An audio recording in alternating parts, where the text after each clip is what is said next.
Hello everyone, my name is Tara and welcome to Aligning to Love.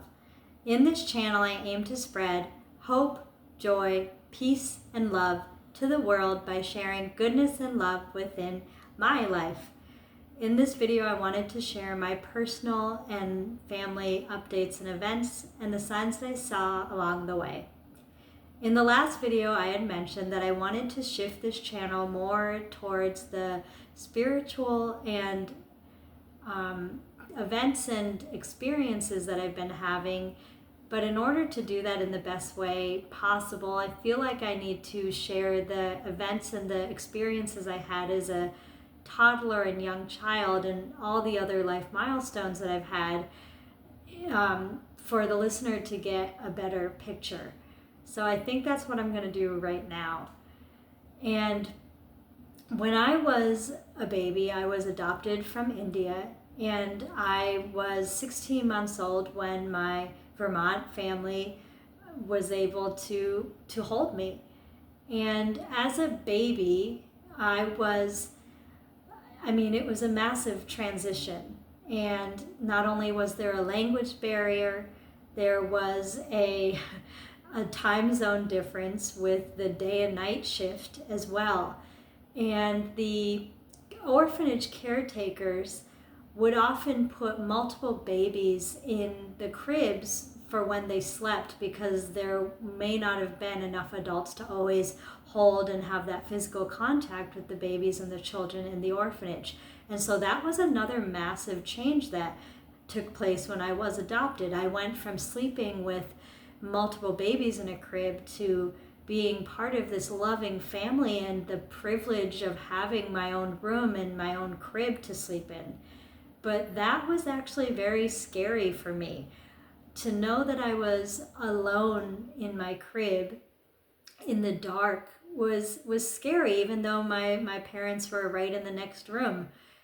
And I think that was also the major influence of why I was always afraid of the dark, because my whole life I have always felt like I have not been alone. And even though as an adult that makes me feel comforted and more secure now, I feel like I have God, the universe, my guardian angel, other angels. I feel like I have guides and spiritual leaders and ancestors and relatives and loved ones that have died and passed on and are still with me, and that always makes me feel loved and secure and just comforted. But I feel like when I had that feeling as a young child and a toddler, but knowing that I was physically by myself, but having that feeling, I didn't know what to do with it, and it made me afraid of the dark and being alone. Even though it's interesting, even though I knew that I was alone, but I had that feeling of not being alone, I did love being around other people during certain circumstances. Sometimes it would be overwhelming and overstimulating, and I was very fearful of a lot of people right off the bat. I was a very cautious baby. My mom said from the very beginning, from the day that I got placed in her arms, my eyes were wide awake. I was very alert, and I was always taking in and observing my environment and the people around me. And it was because I didn't want to be abandoned. I didn't want to be alone. And it took a long time for me to trust people, especially my new Vermont parents. And over time, I trusted them. I loved them, and I felt like I had a sanctuary with them.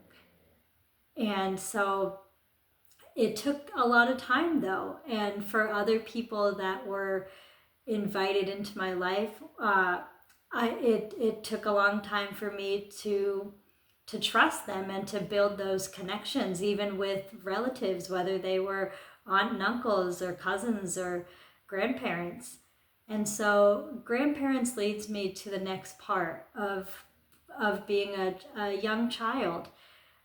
My parents were both born in Massachusetts, and so they actually didn't meet in Massachusetts. They both worked out they taught out in the Navajo reservation in Arizona, and that's where they met.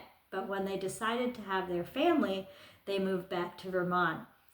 And because there were distances between states, I didn't always see my grandparents as much as other kids in Vermont that may live down the road from their grandparents. But I felt deeply connected to them because my parents did try to have us go at least once or twice a month to visit with our grandparents. And I always had a strong bond with all of them.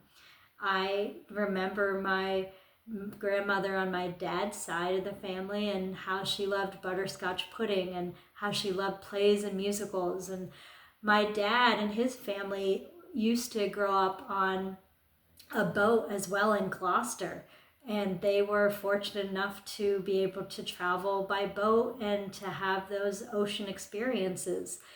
And so I know that my grandfather also carried that with him as well. And I also remember my dad's dad as someone who would always look at the dessert menu before figuring out what he would want to eat for his main meal at a restaurant. And he had such a sweet tooth, and I do as well, and so does my dad. And so those are aspects that I remember and I feel close to with him. And if you've seen any of my other videos, I feel very connected to the ocean, and whales are I feel like they're my soul animal. And so the ocean and having that in common with my grandparents is a really nice connection. And so my mom's father, and it's funny, both my parents were connected to the ocean because my mom's family had a cottage down in Marshfield, and they grew up on the beach as well. And her father came from a really big family, and same with her. She had lots of cousins, lots of aunts and uncles, and it was all the relationships were a massive part of growing up for them, and that was really important to her father as well. And the reason I'm saying all of this is because between the ages of 4 and 5, unfortunately and devastatingly, my dad lost both his parents and my mom lost her father. And even though I lost those 3 grandparents at such a young age, and it would seem like I don't know them very well, I still always felt a deep connection to all of them.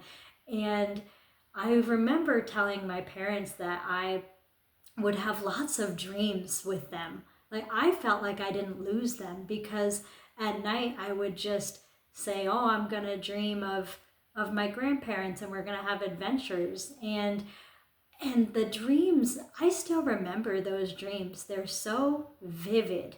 And when I would hug them in the dream, it would feel so real. And all of the experiences we would have felt so much more clear and tangible than even some of the waking life that you have on a day-to-day basis. And I remember, I don't actually remember, but I can perceive that because I was so young, just 4, 5, and 6, somewhere in that age range, I'm sure my parents thought, well, this is her processing the death of her grandparents. And it never felt like that for me. It felt like, oh, I'm going to go see my grandparents. I'm going to have a great time with them.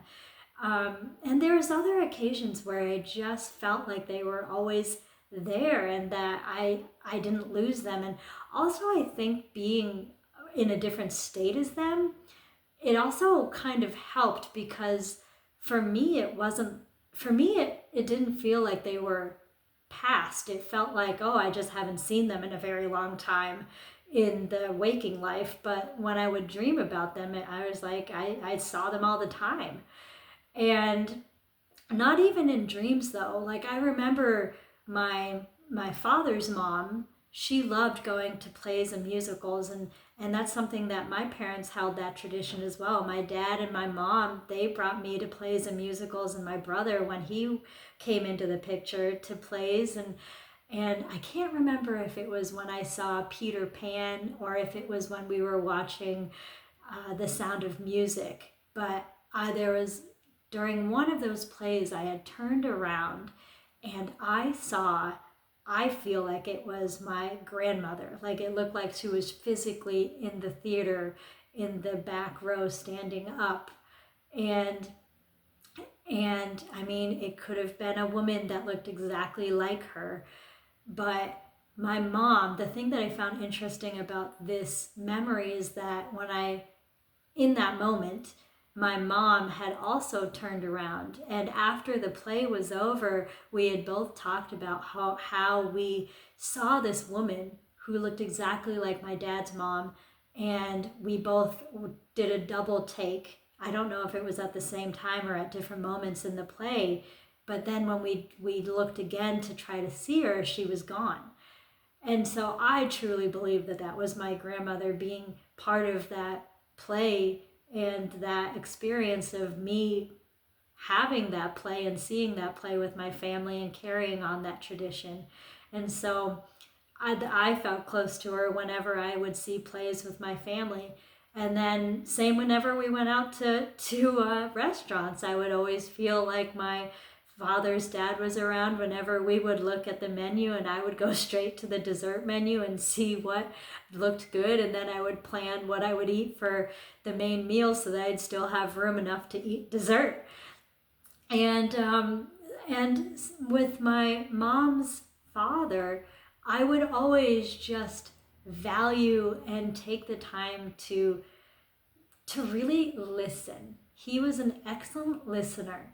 And he also got so much joy out of the simple pleasures of life, whether it was just taking in that first breath in the morning and waking up, or taking that sip of coffee, or watching a baby eat their first taste of ice cream or first taste of different foods, and experiencing life for the first time. He loved babies and children, and that's where I connect with him as well. I was a teacher, and even though I'm not teaching in school right now, I've always just loved watching and learning from children and babies.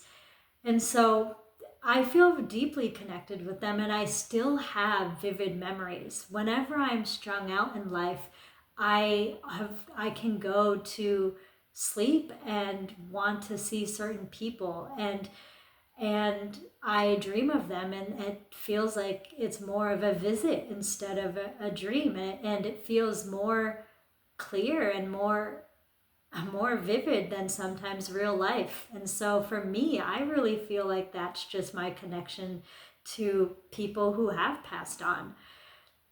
And so even now that I think of it, death has always been a factor when I was growing up. And when my grandparents passed, I wasn't afraid of death, but there were people as I became a tween and an early teenager that I knew that lost their lives before they even turned 14 or before they turned 18 or in their 20s. And it was then when I was between 13 to 22 that death was more not scary, but it really made me think that time was precious, and you never know when it may be your time to pass on.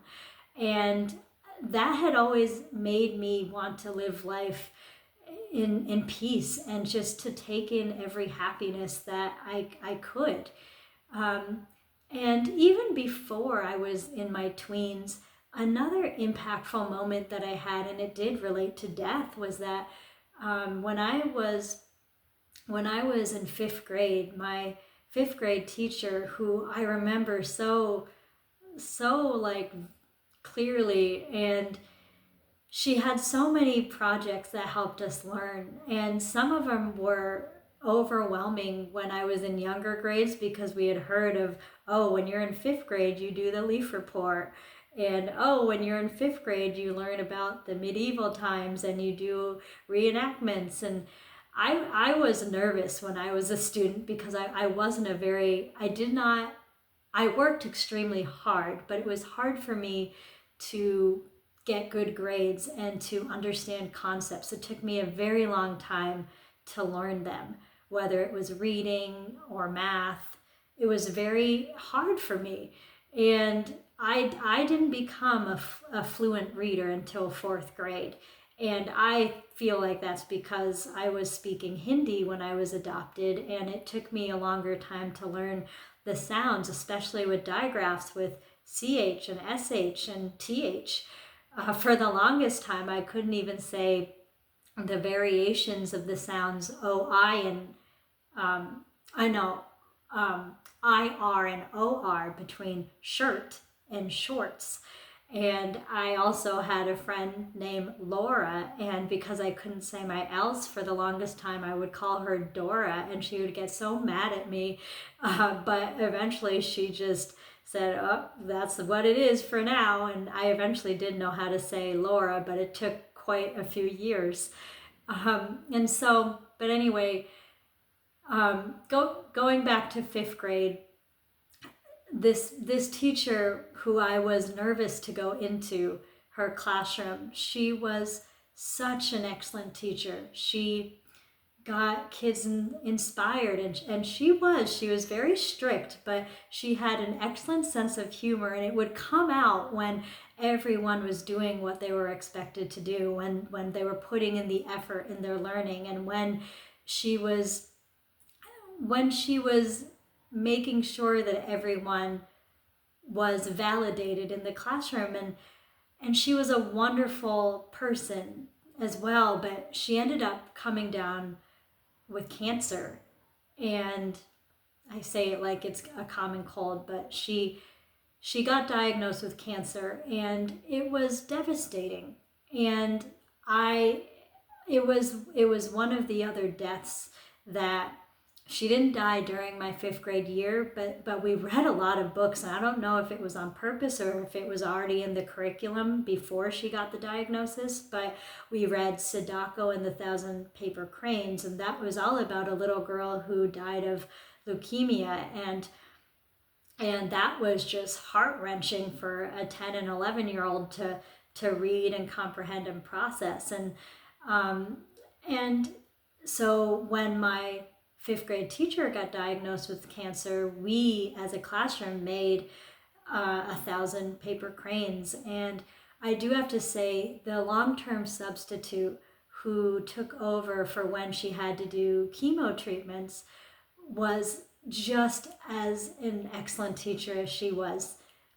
She was only 26 or 27 years old, and she was full of life and full of creativity and talent. And I was so happy that I got to have her. And I just love this story that long-term substitute teacher ended up falling in love with the fifth grade teacher's son. And so fast forward so many years, they ended up getting married, and now they have children, and those children are now in high school, or even out of high school going to college. And that long-term sub, who is also the rest of my fifth and sixth grade teacher, she recently just won an award for science teacher down in Washington, D.C. So I'm just so thrilled and honored that I got to have her as a teacher. And we couldn't have asked for a better educator to come in and support the rest of the year for my fifth grade teacher. And my fifth grade teacher, I think, did make it 2 more years, but after I got to have her. But when she did die, it really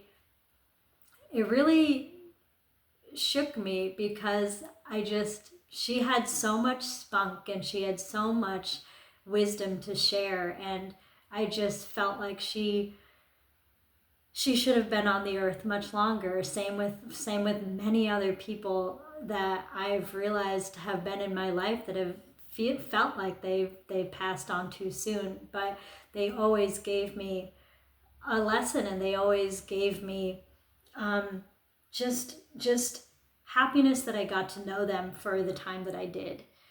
And so, yeah, from a young age, death was always a major part of my life. And yeah, I just, going from that, when I was from, I don't know, 16 months all the way up to 10 and 11, I was able to have a lot of dreams where I could control them. If I wanted to have flying dreams, I remember being able to just fly over oceans or fly over forests and be able to land, and, you know, having that feeling of just being completely free. That was always such an amazing part of my dreams when I was a child.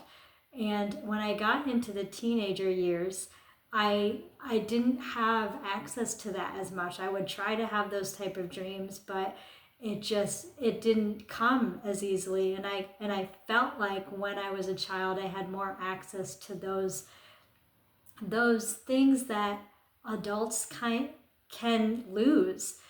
But I think the biggest thing that turned my spiritual path around, not that I lost it altogether, but when my mom's mom passed, I had that feeling before I even found out that she had passed. So I was 18, I was in college, and we were in Puerto Rico for a choir competition. And on the plane ride back, we hit severe weather, and we were at the airport for at least an hour. But every time the plane tried to land, the nose would go down. We thought we would land, but then they would hit turbulence, and then the plane would have to like jet back up. And I just remember my stomach be feeling like we were on a roller coaster, just going straight up to my throat and then back down. And I am someone that does not like rides. I have never really liked roller coasters. And throughout those times of feeling the plane trying to land and then going right back up, I was praying, and I realized that I was saying like Nana, my Nana from my mom's side. And on the plane, I remember in between the turbulence, I'm like, why am I praying to my Nana? She's alive. And then, oh, and I forgot, before that plane ride had happened, the night before, I had this very vivid dream of all of my cousins at my mom's house. And it was such a joyous occasion, and we were all celebrating. It wasn't anyone's birthday though, but I remember all of us celebrating in the dream, and again, it was so vivid. And then I remember all of us leaving, and there's this light post out on the concrete pathway where my Nana used to live, and we were all just standing around that, and we were saying, oh, it's going to be so sad, like we're never going to get to see her again. And in my dream, I was just like, well, that's weird. We can come back again next month, or next time we all have a birthday or a big event going on. And in my dream, I was like, that's so bizarre. But then when I had woken up from that dream, it was very early because we were trying to get everyone back and ready to go to the airport to fly back home. And then that's the day that we had all that turbulence. And then that was the time when I was praying to my grandmother when I didn't even know that excuse me, when I didn't even know that she had passed yet. And my dad had picked me up from the airport, and the first thing he said when he got into the car is that I have some really sad news, and that my grandmother had passed. And the minute he had said, I have some really bad news, I already knew what he was going to say. And so that was one factor that kind of jump-started my I guess ability, not ability, but my intuition, but actually listening to my intuition is really what it started. And then throughout college and throughout my 20s, I was really into medical and holistic approaches to when people get sick. I remember I threw my back out in college, but instead of going to a masseuse, which I usually do because I really liked going to this one masseuse, but they were in my hometown and I was at Johnson.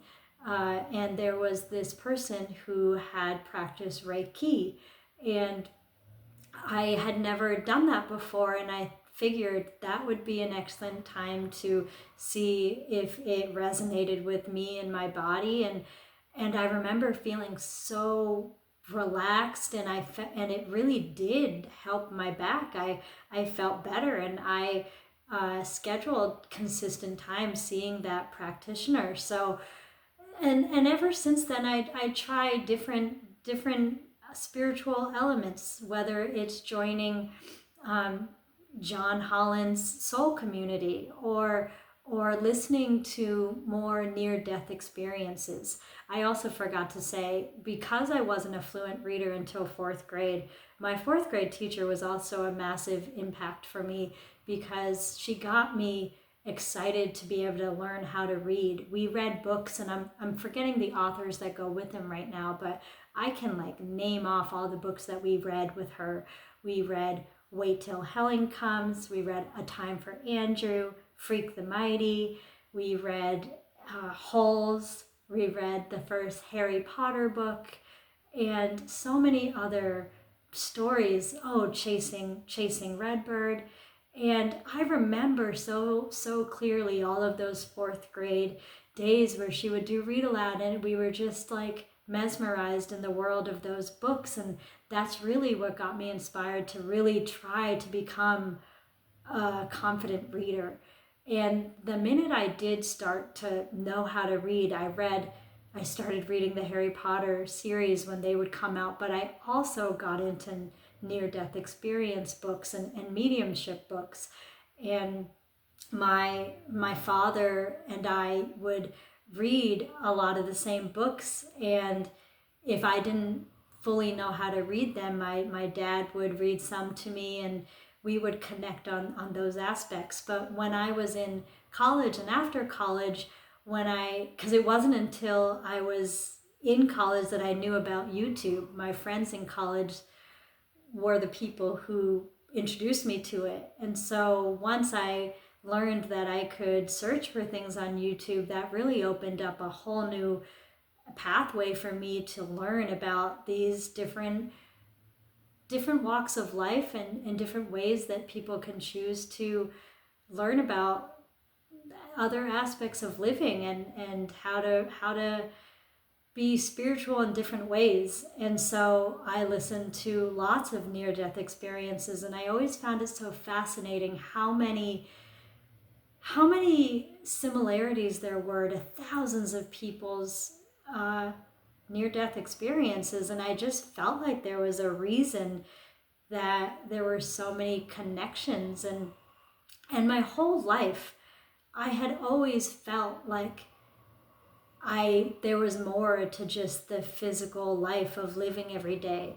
I felt like there was always so much more that we couldn't see or that we couldn't even imagine. And knowing that there was more people in the world that had shared and had experienced what I had always felt in my heart to be true was so validating for me.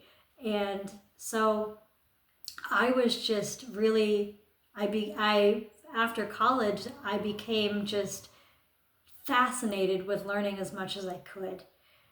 And so I think I'm going to stop here, and I'm gonna continue in the next video about different things from my 20s to my 30s, because the last 10 years of my life, between 27 and in 37, there's been just so many massive life changes that have happened. And